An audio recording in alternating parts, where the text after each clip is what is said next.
하나님 말씀은 마태복음 4장 17절입니다. 마태복음 4장 17절입니다. 이때부터 예수께서 비로소 전파하여 이르시되 회개하라 천국이 가까우니라 하시더라. 아멘. 말씀 제목은 값싼 복음에는 내일이 없다라는 말씀입니다. 값싼 복음에는 내일이 없다라는 말씀입니다. 예수님의 공생의 시작과 함께 선포된 메시지는 회개하라 천국이 가까웠느니라 합니다. 두 가지 핵심을 가지고 있죠. 하나는 회개하라라는 말씀이고 다른 하나는 천국이 가까이 왔다는 겁니다. 여기서 회개는 메타노이아라고 하는 헬라어인데 메타라는 단어와 노예인이라는 단어, 그러니까 메타는 다르게라는 뜻이고 노예인은 생각하다라는 뜻입니다. 그 뜻은 다르게 생각하다라고 해석할 수가 있습니다. 그 말은 무슨 말이냐면 메타노이아는 단순히 죄를 뉘우치고 후회하는 차원을 넘어서 다르게 생각하는 것, 다시 말하면 사고의 전환, 태도의 전환, 발상의 전환, 기존의 사고 방식과 삶으로부터 벗어나서 뜯어 고치는 것, 그것이 회개하는 단어 메타노이아입니다. 그러니까 오늘날 우리가 회개했다라고 할 때 울고 불고 눈물을 아무리 흘려도 이전의 삶에 대한 사고의 전환, 행동의 전환, 태도의 전환이 없으면 회개가 아닙니다. 물론 성령의 놀라운 역사 속에 일어나는 회개의 역사 가운데 통하고 눈물 흘리고 가슴을 치고 가슴을 찢는 것이 있지만 그렇다고 해서 감정적으로 내가 내 죄를 막 용서해달라고 하나님 앞에 기도하고 했다고 해서 그것이 진정으로 회개가 되느냐? 그렇지 않다는 거예요. 그러니까 소위 과거에 아주 어마어마한 큰 공헌하는 일을 했던 한 사람이 있는데 그 사람이 후에 감옥에 들어가서 이제 벌을 받았죠. 그리고 자칭 거기서 신학을 한다고 해가지고 나와서 목사가 됐는데 자기는 나라를 위해서 그랬고 자기는 잘못한 게 아무것도 없다. 결국 목사 면접을 당했죠. 그 사람이 정말 회개하는 사람인가? 그렇지 않다는 거예요. 정말 회개했으면 그것이 얼마나 하나님 앞에 악한 짓인 것을 분명히 알겠죠. 그러니까 감정적으로 그렇게 했을지 몰라요. 그러나 회개는 생각과 가치관과 세계관과 태도와 행동의 전환을 바꾸는 것이 없이는 회개라고 할 수가 없습니다. 히브리어에도 회개는 슈브라는 뜻입니다. 단어입니다. 뜻이 아니라 슈브는 하나님과 인간 사이의 삐뚤어진 관계를 바로잡는 것이에요. 다시 말하면 원상 회복하는 거예요. 본래 하나님과 우리와의 관계로 돌아가는 것, 회개가 그것이 회개예요. 성경에서 말하는. 그렇기 때문에 잘 들으십시오. 회개는 단순히 감정으로만 하는 게 아니고 회개는 머리로만 하는 게 아니에요. 회개는 마음과 의지와 전 존재를 다해서 하나님께로 돌아가는 거예요. 이게 회개입니다. 그 대표적인 게 탕자예요. 탕자. 누가복음 15장에 나옵니다. 탕자가 처음 행동했던 거예요. 내 아버지 집에 다 하나방탕하고 모든 것을 소비하고 이제 다 잃고 난 다음에 내 아버지 집에 먹을 것이 많도다라는 생각을 먼저 했어요. 그러니까 아버지가 나를 기다린다, 아버지가 나를 받아줄 거다. 그것보다는 내 아버지 집에는 먹을 게 많은데 왜? 자기는 굶주렸기 때문에. 그리고 적어도 아버지는 내가 돌아가면 품꾼의 하나로는 받아줄 수 있는 아버지라는 것을 알았어요. 그렇게 알고 어떻게 합니까? 머리로만 아버지께 돌아가야 되겠다라고 끝난 게 아니라 행동으로 옮겼습니다. 행동으로 옮겨서 아버지께로 돌아왔을 때 놀라운 일이 벌어졌죠. 그는 그가 기대했던 아버지의 모습이 아니었어요. 그가 염려하고 불안해하고 혹시라도 아버지가 나를 내치면 어떻게 할까라는 그러한 염려 속에서 올라갔겠죠. 근데 적어도 믿는 구석은 내가 알고 있는 아버지는 품꾼의 하나 정도는 받아줄 수 있는 아버지다라고 갔는데 그게 아니라 그 아버지는 그 아들을 사랑으로 모든 것을 주면서 받아주는 아버지였다는 겁니다. 그러니까 우리가 회개할 때 하나님 앞에 회개하면 우리 죄가 아무리 크고 우리가 그 죄가 어마어마하다 할지라도 우리는 이 정도로 생각해요. 내가 이렇게 하나님 앞에 회개하고 돌이키면 하나님 이 정도는 용서해 주실 거야 라고 나아가죠. 근데 놀랍게 하나님은 우리의 모든 죄를 용서해 주십니다. 이게 성경에서 말하는 진리예요. 근데 문제는 또 다른 탕자예요. 또 다른 탕자는 큰아들입니다.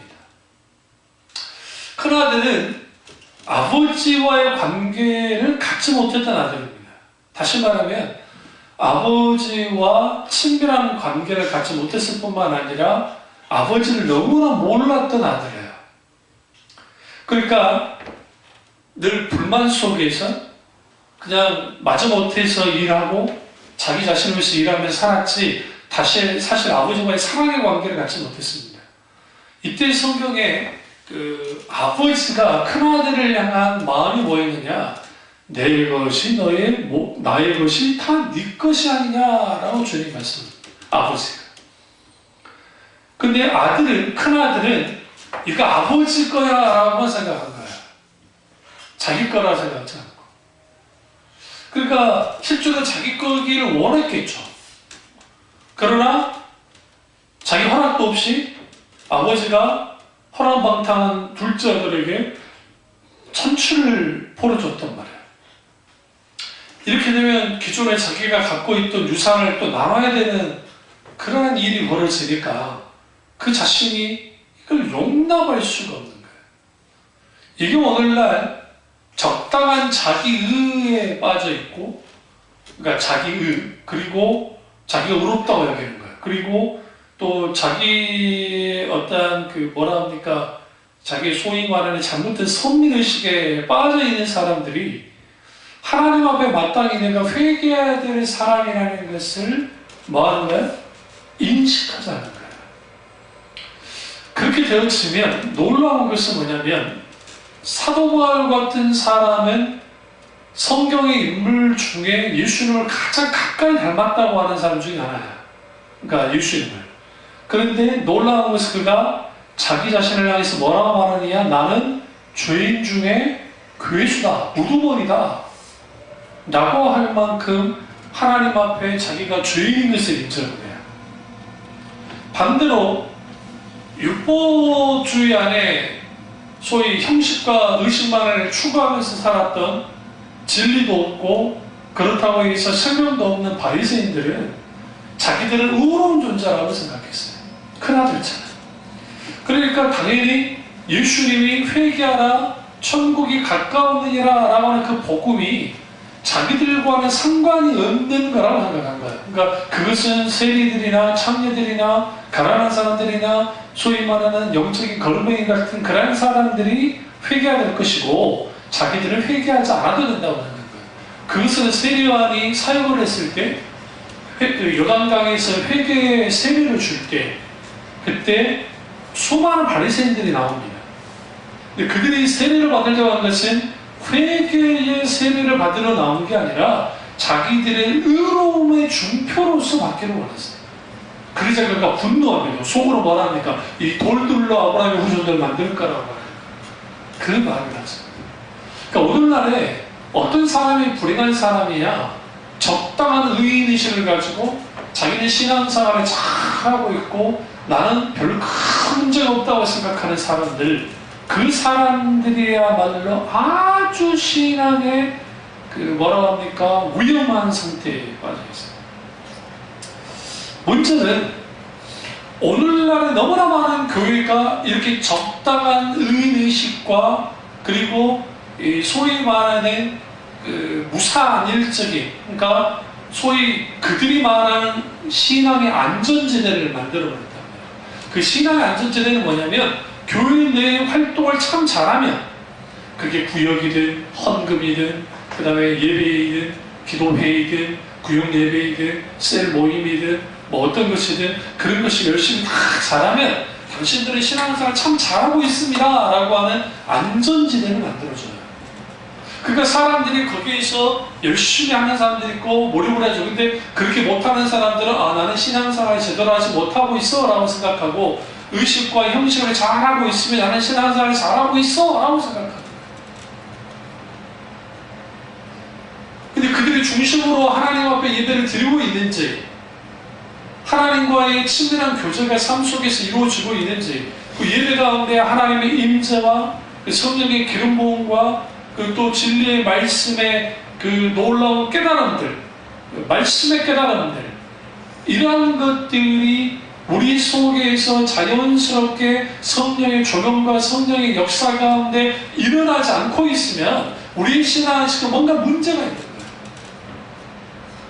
찬양을 할 때에도 습관적으로 찬양하는 것이 아니라 정말 아버지 하나님 그분의 영광을 위하여, 너무나 많은 사람들이 찬양할 때 소위 은혜 받기 위해서 찬양을 해요. 이게 가장 위험한 거예요. 그러니까 소위 찬양 사역자라고 하는 사람들이 어떤 행동을 불사하냐면, 내가 이렇게 하면 은혜 받게 해줄 수 있어. 그러면 한국 교회에서 은혜 받는 게 뭐냐면 아주 감정적으로 뭉클하고 뭔가 막 눈물이 나고 뭔가 뜨거워진 것 같고 뭔가 그런 것이 은혜 받는 거라 생각해요.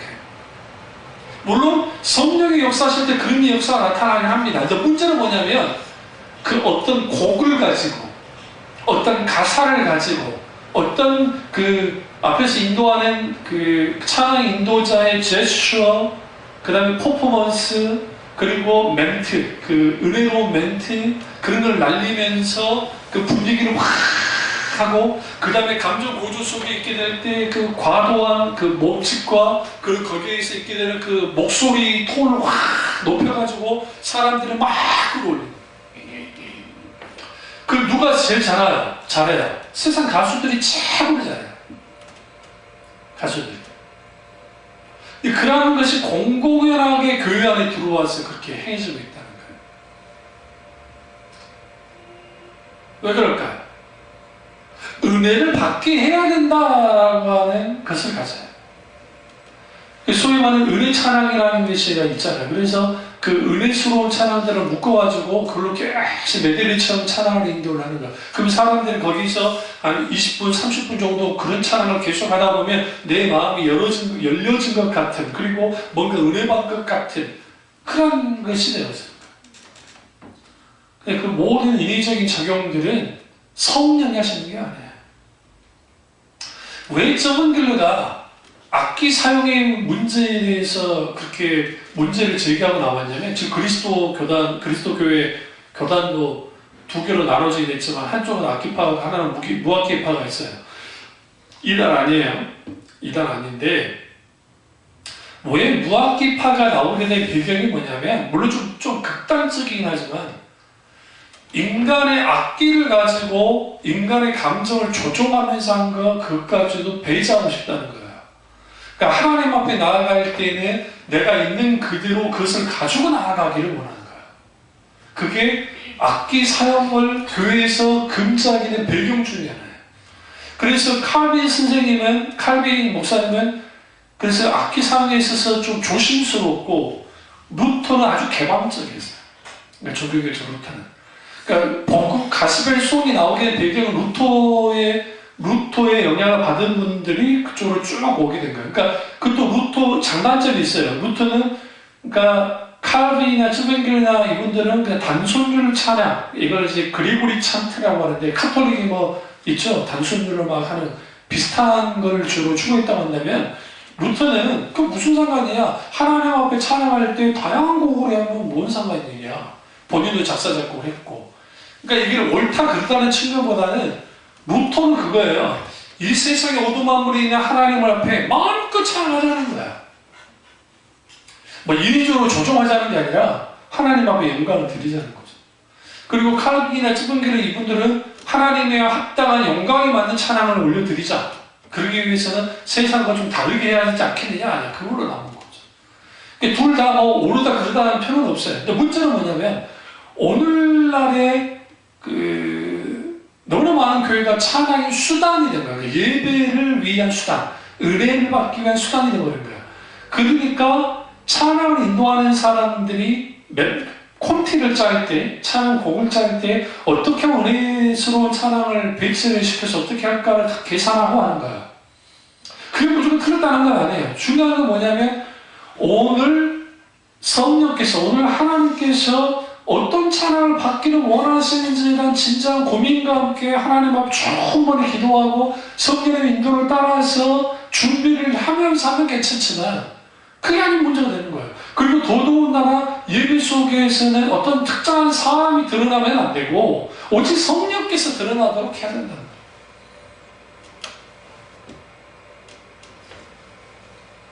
왜 이런 일이 벌어질까요? 그게 값싼 복음의 영향이에요. 예배에서 일어나는 이런 수많은 장치들이 값싼 복음의 영향에 의해서 이런 일들이 벌어져요. 근데 이 값싼 복음이 있게 되는 배경에는 메타노이아, 참된 회개가 일어나지 않기 때문에 첫 번째 있는 것이고, 두 번째는 하나님의 나라예요. 천국이에요. 천국. 천국이 무엇인지를 몰라요. 올라가는 사람들이. 천국이 어떤 곳입니까? 라고 하면 죽어서 가는 곳입니다. 그 반은 맞고 반은 틀린 말이에요. 하나님의 나라는 죽어서 가는 곳 100% 맞아요. 그러나 하나님의 나라는 죽어서만 가는 나라가 아니에요. 예수님의 제자들이 둘째 짝을 주어서 복음전도 나아갔다가 귀신을 쫓아내고 돌아왔습니다. 그때 예수님이 뭐라 합니까? 너희의 이름이 생명에 기록된 것을 감사를 하죠. 그리고 그들이 권능을 해갈 때 하나님의 나라가 너희에게 뭐였느니라? 임했느니라 라고 좀 말씀하셨어요. 이만큼 뭐를 의미하냐면 하나님의 나라는 죽고 가는 그 하나님의 나라가 분명히 있어요. 실체로서. 그러나 그것은 예수님의 재림을 통해서 이제 이루어질 그 미래에 이걸 not yet, already 라고 하는 하나님 나라의 시간성에 대해서 말하는데 이미 왔지만 아직 오지 않았다라고 하는, 아직 오지 않는 나라가 죽어서 가는 하나님의 나라고 이미 온 나라가 있단 말이야. 회개하라 천국이 가까이 왔느니라 라고 할 때 가까이 왔다는 우리 한글 생각처럼 가까이 왔나 보다가 아니라 임했느니라. 이미 임했다. 예수님이 이 땅에 태어나실 때 하나님 나라가 임했어요. 그러면 그 하나님 나라는 어떤 나라냐? 죽어서 가는 하나님의 나라는 공간적이고 이게 물질적인 건지 영적인지 모르는 우리 차원으로 이해할 수 없는 곳이에요. 그러니까 하나님 차원의 곳이고 장소고 이 땅에 임한 하나님의 나라, 그러니까 두 개가 다르다는 건 아니에요. 분명 같지만 어쨌든 임함에 있어서는 이 나라는 뭐냐면 장소적인 의미보다는 하나님의 통치와 다스림입니다. 그러니까 하나님의 통치와 다스림이 있는 것, 그것이 하나님의 나라예요. 그래서 마태복음 5장 1절부터 8장 1절까지는 산상수훈은 하나님 나라 백성의 아이덴티티, 정체성이 뭐냐, 그리고 삶이 어떠해야 되느냐를 말하고 있는 거예요.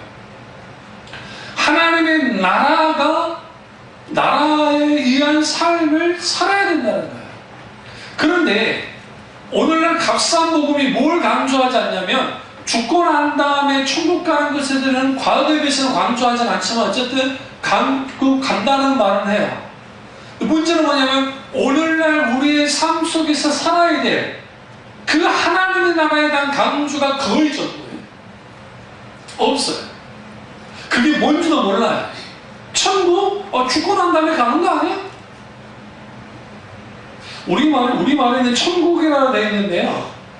이걸 영어 쓰면 킹덤 오브 갓, 하나님의 왕국.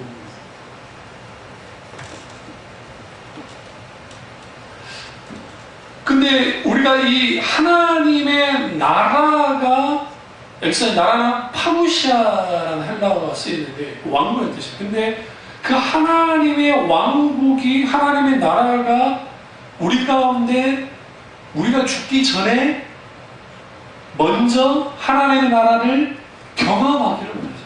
그래서 예수님이 회개하라, 천국이 가까웠느니라 하면서 그 천국에 가까웠다는 그 하나님 나라의 복음이 선포될 때 일어난 일이 뭐였어요?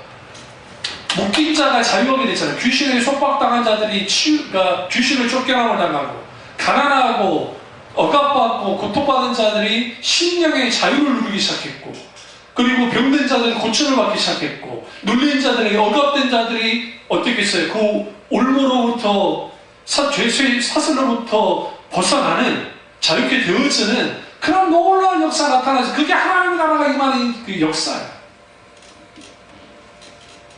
그게 교회에서 일어나야 되고 실제로 일어나야 되고, 그리고 하나님의 나라의 통치가, 다스림이 실제적인 거예요. 그러니까 하나님이 직접 우리를 통치하고 다스리는 것이 이 땅에, 내 세계 전체에 일어나는 거, 그것이 하나님의 나라예요. 근데 값싼 복음에는 내일이 없다는 말은 뭐냐면, 값싼 복음은 놀랍게도 우리 세계 전체에 있는 하나님의 나라의 삶을 아예 생각조 단체로 천국 티켓 하나 딱 끊어버리면, 티켓 편도로 딱 끊어버리면 그냥 직통으로 천국 갈 수 있다고 가르쳐놓은 거예요. 그 안에 뭐가 빠져있냐면 하나님 나라의 삶이 빠져있어요.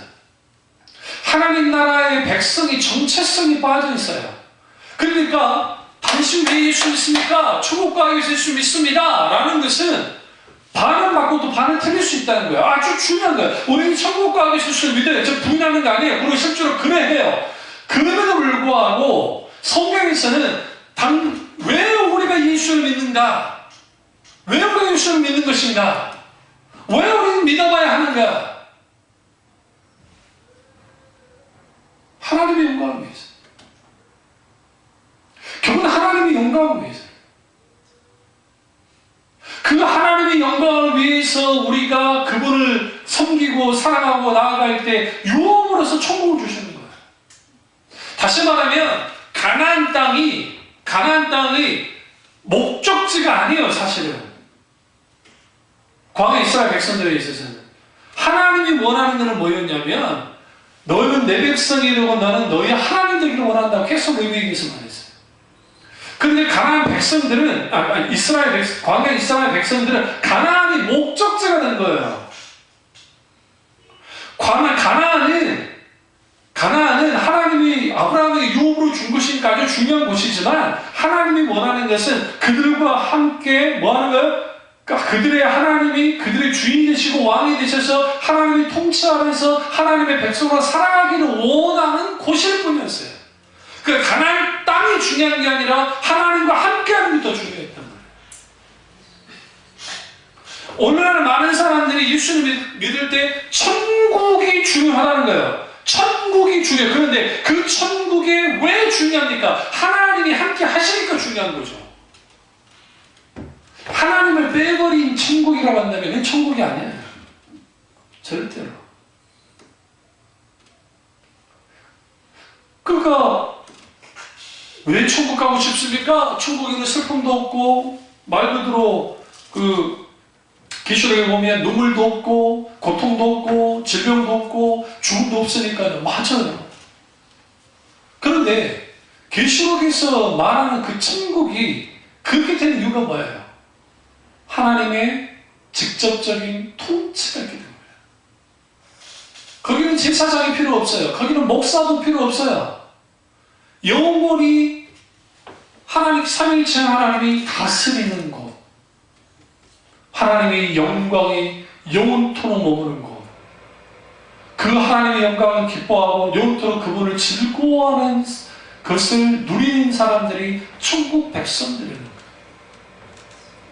신앙이라는 게 마치 그렇기 때문에 오늘날 값싼 복음은 중생이 천국 통해서 천국 티켓 하나 딱 끊어요. 끊고 난 다음에 내가 죽을 때 그냥 자동적으로 천국 들어갈 수 있다고 가르쳐놔 버렸어요.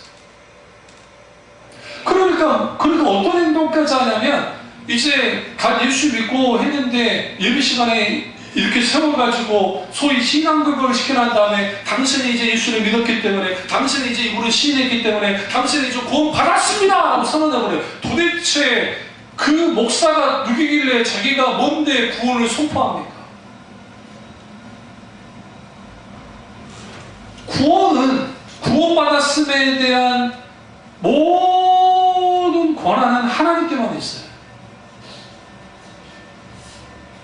그래서 성경에 제가 천국에 들어갔을 것이다, 제가 지옥에 들어갔을 것이다 말하지 말았잖아요. 그건 하나님께 속한 것이라고. 왜 한국교회가 구원파에 그렇게 많이 빠졌을까요, 사람들은? 왜 넘어갔을까요? 구원의 확신이 없는 거예요. 왜? 감정적으로, 지식적으로만, 그러다 보니까 인격적으로 예수 그리스도를 만나고 성령의 조명 가운데 복음의 진리를 깨달아서 메타노이아, 진정한 하나님을 향한 회개하고 실제적인 삶의 전환을 갖고, 그리고 그 속에 있는 그 하나님 나라의 풍요로움의 역사 속에서 들어가 보진 그런 경험들이 없기 때문에 그냥 단순히 죽어버린 교리 자체는 아주 중요하고 가치 있는 것이지만 거기 성령의 놀라운 조명의 역사, 비춰줌의 역사가 없는 상태에서는 그냥 죽어 있는 거나 마찬가지예요. 왜? 죽은 정통주의처럼.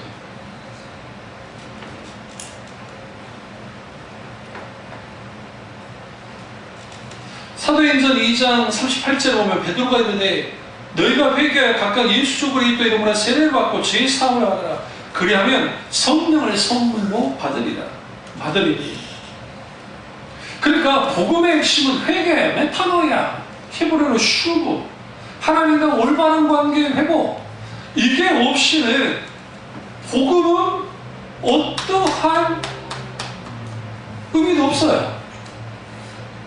그래서 가장 소중한 게 뭐냐? 회개케 하시는 성령. 회개조차도 우리 능력을 할 수 없기 때문에 회개케 하시는 성령의 은혜가 아주 중요합니다. 회개 없이 하나님의 용서도 없습니다. 회개 없이 구원 없어요. 회개 없이 천국도 없습니다. 회개 없이 새로운 삶 없습니다. 갑산복음은 왜 내일이 없냐면, 근데 재밌는 게 갑산복음은 아주 지나칠 정도로 내일지향적이에요. 내일지향적이에요. 아, 내일이면 잘 될 거야? 아주 잘 될 거야? 잘 될 수 있어? 이렇게 하면 잘 될 수 있을 것이다. 그래서 사람들에게 꿈과 희망을 줍니다. 꿈과 희망. 이거를 신조 중에 희망 고문이라고 말을 들으셨죠? 희망 고문을 해주는 거예요. 그러니까 사람들이 힘들고 지쳐있던 사람들이 당신들 잘 될 수 있습니다, 잘 될 것입니다, 이렇게 하면 좋을 것입니다 라는 그러한 말들과 그러한 위로와 그러한 용기를 붙들어주는 그러한 설교를 듣기 시작하면 기분 좋아요. 그건 나쁘다고 생각하진 않아요. 뭐 그렇게 하는 거예요. 근데 문제는 뭐냐면 성경에서 신앙의 결판은 오늘 다 결판 나는 것도 아니에요. 오늘이. 그러니까 내가 오늘 신앙생활을 잘하는 게 중요하겠지만 오늘 신앙생활을 잘하려면 과거가, 그러니까 어제에 내가 어떠한 삶을 살았는지가 아주 중요해요.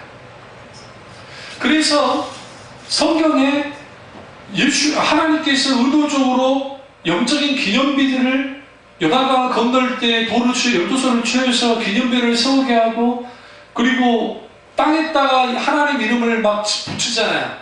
모리아산 위에다가 뭐라고 했어요?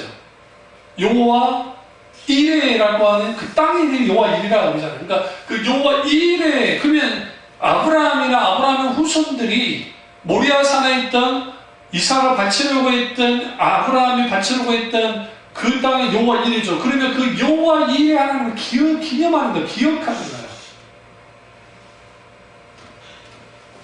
어제 역사했던 하나님이 내게 오늘 역사하는 것처럼 기억되고 기념되어지고 실제로 느껴지는 것이 아주 중요해요. 그게 신앙의 동력 역할이에요.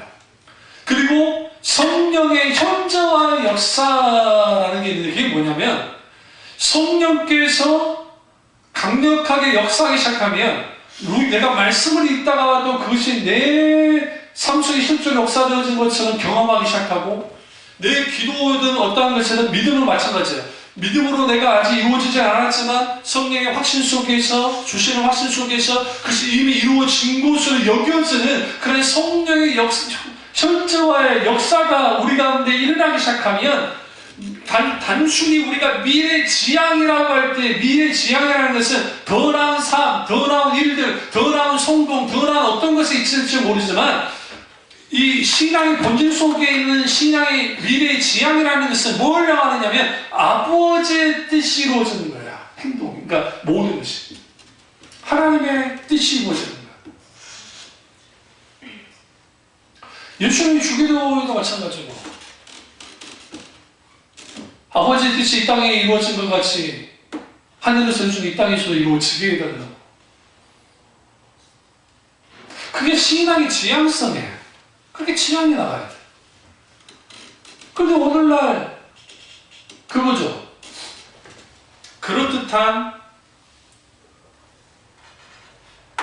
그 신기루 같은 환타제를 심어주는 거예요.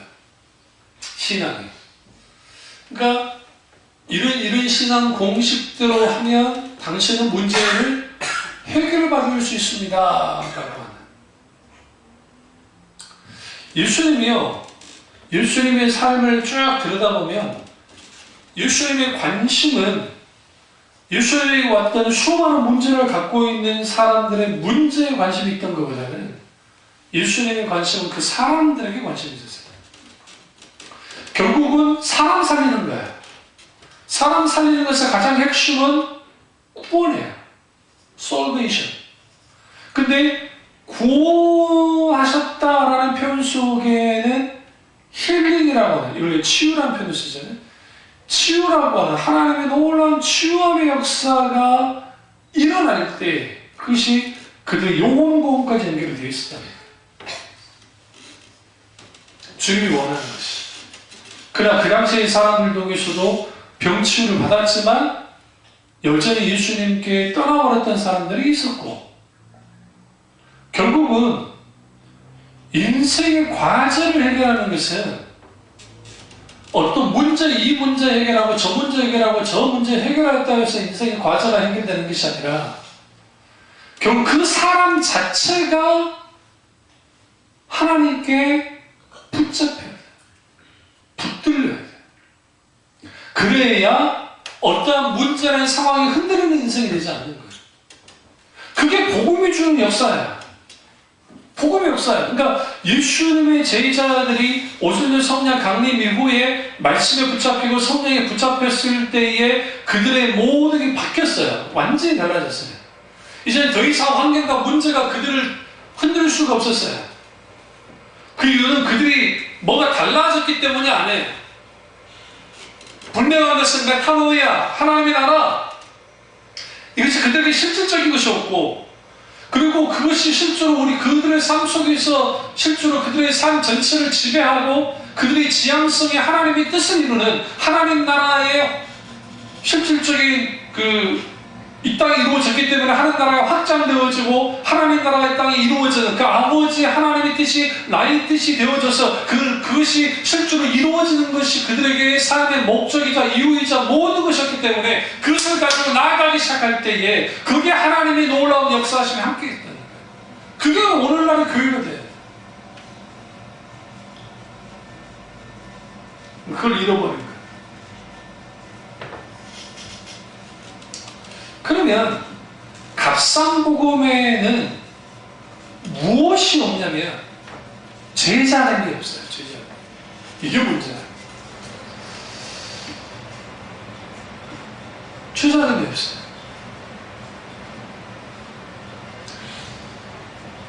오늘날 교인 수는 많이 늘리기를 원하는데 제자들이 없는 거예요. 그래서 오카나 목사님이 70년도 중후반에 그분을 중심으로 해서 여러분이 해서 제자 훈련하는 것을 만들려고 했던 이유가 뭐냐면 그 당시 한국교회가 너무 지나친 은사주의에 많이 빠져 있었단 말이에요. 또 한쪽은 지나친 율법주의에 빠져 있었고, 그것에 대한 갱신 차원에서 70년 후반 80년대 초에 제자 훈련이라는 것을 가지고 나왔고 그건 아주 의미가 있었다고 생각해요. 그러나 그 제자 훈련은 실패했다고 말할 수밖에 없는 게 그게 이미 90년대 초반에 실패했다고 나온 거예요. 제 말이 아니에요. 제 교수님들도 그렇고 여러분들이 실패했다. 그래서 제자 훈련 방식이나 그것이 틀렸기 때문이 아니에요. 그러니까 오카노 목사님은 평신도를 깨워서 예수 그리스도의 제자 삼는다는 것은 아주 옳은 것이고 그 지향성도 우리는 배워야 실제 우리도 가지고 가야 될 가치예요. 그런데 그러한 것이 성경 공부 모임을 통해서 이루어지긴 했는데 문제는 뭐였냐면 성경 공부를 그들의 1기, 2기, 3기 제자훈련 막 몇 개 하잖아요. 그거를 하는 것이 목적되기 시작해서 후에 뒤로 갈수록 초반에 있었던 그러한 것이 안 되어지고 그러니까 이게 성경 공부로 흘러가기 시작하는 거예요. 성경 공부 자체가 나쁜 게 아니에요. 문제는 뭐냐면 이거예요. 로데우스 목사의 말처럼 성령의 조명의 역사가 없는 성경 공부라는 것은 아주 해악을 끼친다. 왜? 지식만 커지게 합니다. 그러니까 이론 무장만 시킨 거예요. 이론 무장만 시키니까 이론적으로는 잘 알아요. 근데 실제로 제자의 삶을 사느냐는 별개의 문제예요. 세 가지가 따라야 제자의 삶을 할 수 있어요. 첫째는 우리가 이거 마가복음 8장 34절을 보시면 찾아보세요. 마가복음 8장 34절. 마가복음 8장 34절. 아무든지 나를 따라오려면 자기를 부인하고 자기 십자가를 지고 나를 쫓을 것이니라.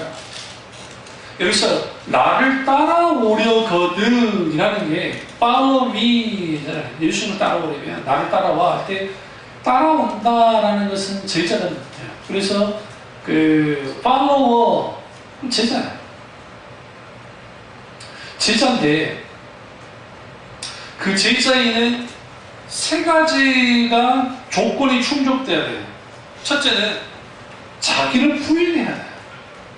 이걸 self denial이라고 해요. denial. 자기가 부인되는 거예요. 완전 부인되죠. 자기 생각, 자기 주장, 자기 소원, 자기 의견, 자기 생명이 어떻게 해요? 예수 그리스도의 복음과 부딪힌다면, 잘 들으세요? 말씀과 부딪힌다면 기꺼이 포기하고 기꺼이 부인하는 거예요. 그러니까 자기를 부인하는 것은 그냥 덮어놓고 자기를 부인하는 걸 말하는 게 아니에요. 인간은 자기 의를 가지고 있고 인간은 이 자기의 본성을 갖고 있기 때문에 자기 중심적이고 자기 사랑을 가지고 있고 세상 사랑을 가지고 있단 말이에요. 세상 욕망을 가지고 있단 말이에요. 그러니까 그것을 가지고 예수를 따르려고 하니까 십자가의 복음이, 하나님 나라의 복음이, 하나님의 말씀이 가로막는다는 거예요. 이걸 가로막고 부딪히고 튕기고 충돌한단 말이에요. 그게 충돌했을 때에 기꺼이 나를 self denial 없는 것처럼 부인해버립니다.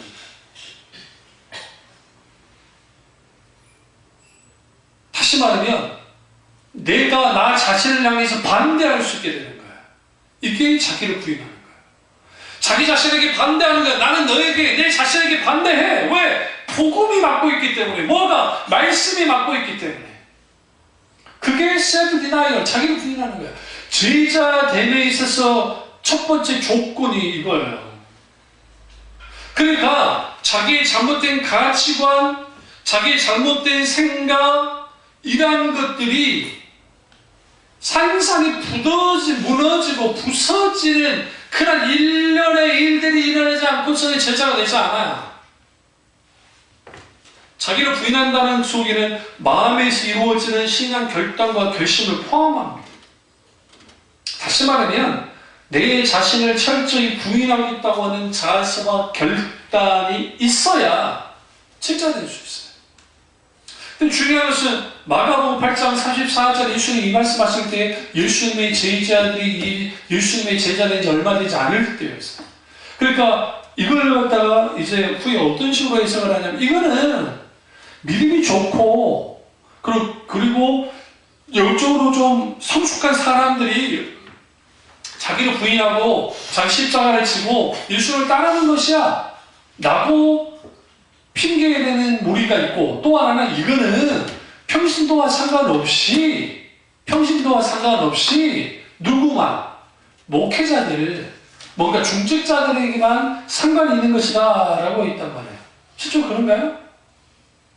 아닌 걸 알려드릴게요. 마태복음 28장을 한번 가보세요. 마태복음 28장.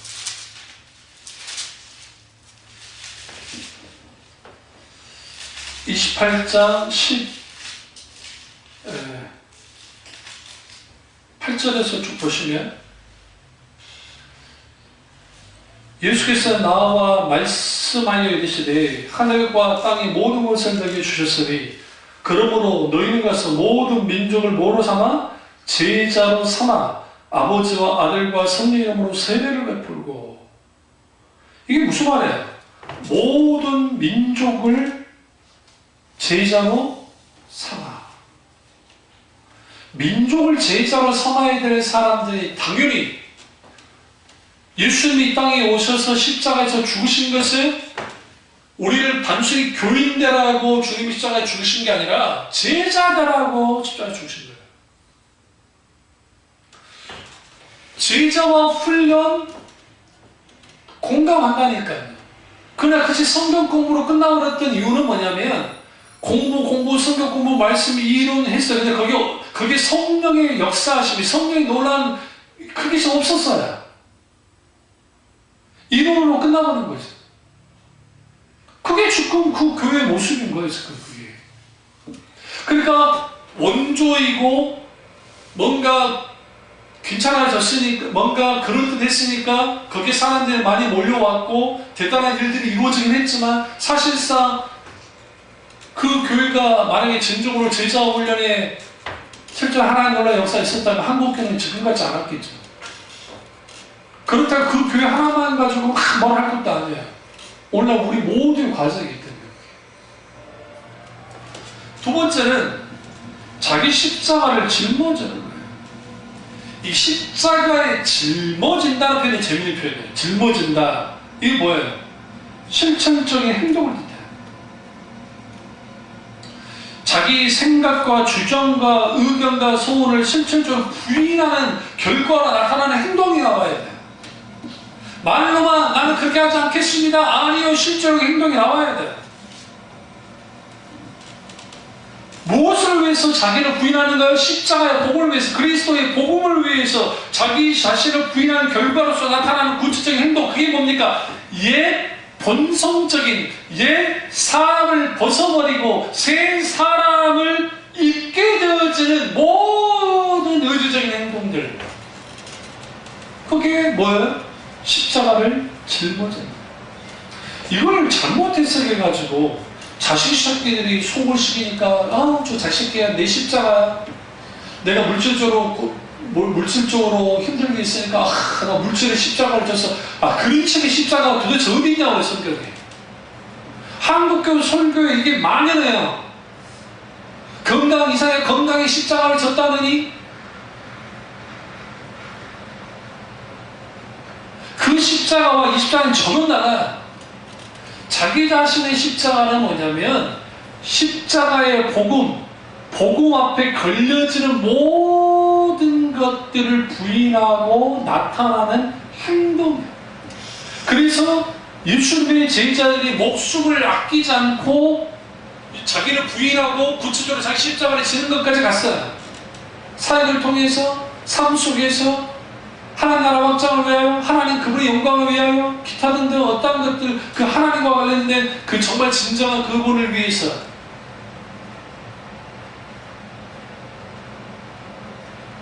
근데 물질적으로 힘드니까 물질의 십자가를 졌다느니, 자식이 문제 속성이니까 자식이 십자가를 졌다느니, 그런 공공이라는 설교가 한국교회에 넘쳐나요. 전혀 본질과 상관없어요. 우리가 예수님의 십자가를 대신 짊어질 수는 없어요. 그럼 불가능해요. 왜? 구속의 십자가는 예수 그리스도 그분만이 지셔야 됩니다. 우리가 짊어지는 십자가는 단순히 내가 고통받으니까 고난의 그거를 짊어지는 게 아니라 예수 그리스도의 십자가의 동참함을 통해서 일어나게 되어질 모든 것들, 그것이 십자가예요. 내가 그리스도의 십자가에 같이 동참하는 거예요. 그게 직장에서 신앙으로 인해서 핍박일 수 있고, 집안에서 핍박일 수도 있고, 기타 등등 예수님 때문에 손해보는 모든 것들이, 일련의 모든 것들이 자기 십자가가 됩니다. 세 번째는 뭐냐면 예수님을 쫓는 겁니다. 여러분, 쫓으려면 어떻게 쫓을 수 있을까요? 예수님이 내가 따라가야 할 목표가 돼야 돼요. 우리 신앙의 목표는 사람이 아니에요. 주님의 목표이셔야 돼요. 여기는 두 가지 의미가 있어요. 하나는 예수님은 제자들이 닮아야 될 본이면서, 또 다른 하나는 예수님은 끝까지 도달해야 되는 목표인 거야. 그러니까 우리는 예수님이 나의 본받아야 될 대상임과 동시에 우리는 끝까지 예수님 그분에게까지 끝까지 도달해야 될 목표가 돼야 돼. 그런데 인간은 절대로 예수님처럼 될 수가 없어요. 그건 분명해요. 그럼 그리고 우리는 끝까지 예수님이 목표가 되어야 되느냐? 예수님을 놓치면 안 되기 때문이에요. 목사님 무슨 말입니까? 예수님을 놓칠 수 있냐? 안 놓칠 수 있어요. 우리의 시선이 예수님이 아니라 목사가 야망을 가득하게 해서 교회를 키우고 거대하게 해서 하면 그게 주님을 쫓는 것보다 목사의 야망을 쫓기 시작하면 예수님의 목표가 사라져요. 예수님을 놓쳐버려요. 그러니까 심각한 겁니다. 심각한 겁니다. 그러니까 예수는 우리의 영원한 본이 되어야 할 분이시고, 예수는 우리가 그분에게 도달해야 돼. 끝까지 도달해야 될 목표가 되어야 되고, 그래서 우리는 작은 예수가 되어져서 적어도 예수를 닮아가는 그러한 신앙생활을 해나가야 되는데 그게 쉽지 않다고요. 근데 사도들과 초대교회 성도들을 보시면 그들은 어떻게든 예수를 닮기를 원했어요.